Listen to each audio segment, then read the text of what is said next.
The Arizona Cardinals were eliminated from playoff contention on Sunday, and while everyone is blaming Kyler Murray, that's just crazy talk, and he is not the reason.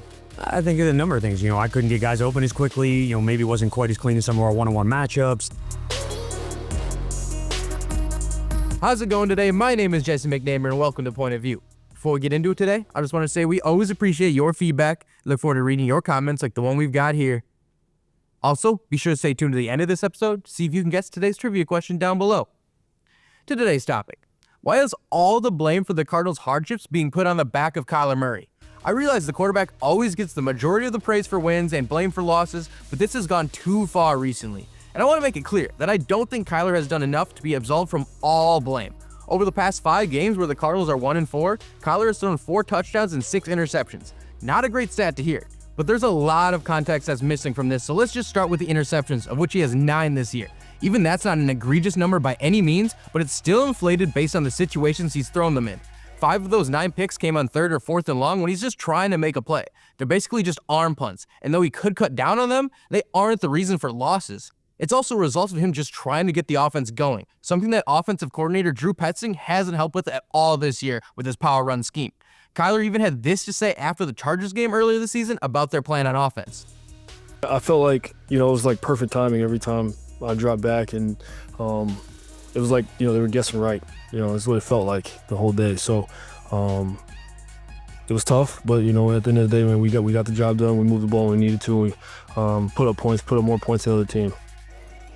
That's not what you want to hear about your game plan. And that falls on Petzing, who just hasn't schemed up an offense to help Kyler this season, and it's affected the entire passing game, especially their ability to create explosive plays. The Cardinals ranked 29th in the league in receptions over 20 yards and tied for 29th in receptions over 40 yards. You don't think that might have something to do with Kyler's interceptions and the context around them? And that bleeds into the pass catchers, who've had some unfavorable stats come out recently, most notably that Trey McBride could set a record for most receptions in a season without a touchdown. He's already pulled in 92 passes and will own that record if he doesn't score in the final 2 weeks. And how about MHJ?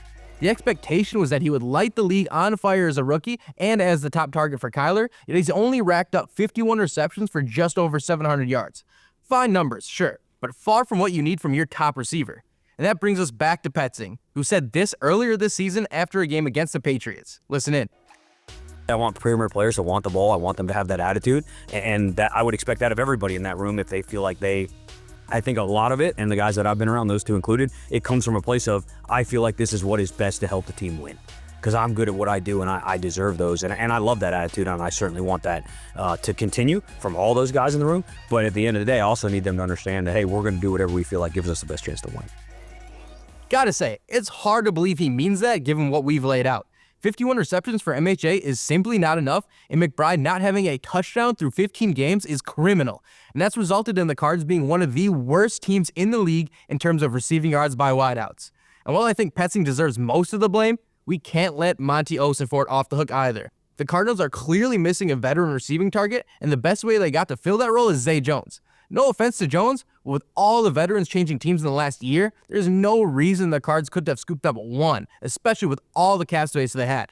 And we haven't even mentioned the defense in all of this, which just gave up 36 points to the Carolina Panthers. Is that a Kyler problem too? Because we all knew the Cardinals needed a pass rusher badly, yet all they acquired at the trade deadline was Baron Browning, who has 11 tackles and 2 sacks and showing up in Arizona nearly 2 months ago.